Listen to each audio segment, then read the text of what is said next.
করে নিয়েছিলেন ক্ষণজন্মা নায়ক সলমান শাহ। মাত্র ৪ বছরে ক্যারিয়ারে বদলে দিয়েছিলেন ঢাকায় সিনেমার চিত্র। ১৯৯৬ সালে ৬ সেপ্টেম্বর মাত্র ২৫ বছর বয়সে বিদায় নেন তিনি। মৃত্যুর ২৯ বছর পার হলেও প্রশ্ন থেকে গেছে, আত্মহত্যা নাকি হত্যা? সেদিন শুক্রবার।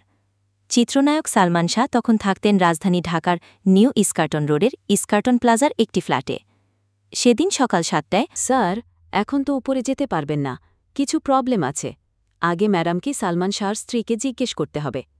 এক পর্যায়ে উনি সালমান শাহর বাবা জোর করে উপরে গেছেন। কল বেল দেওয়ার পর দরজা খুলল সামিরা, সালমান শাহর স্ত্রী। উনি সালমান শাহর বাবা সামিরাকে বললেন, ইমনের সালমান শাহর ডাকনাম, সঙ্গে কাজ আছে, ইনকাম ট্যাক্সে সই করাতে হবে, ওকে ডাকো। তখন সামিরা বলল, ও তো ঘুমে। তখন উনি বললেন, ঠিক আছে, আমি বেডরুমে গিয়ে সই করিয়ে আনি। কিন্তু যেতে দেয়নি।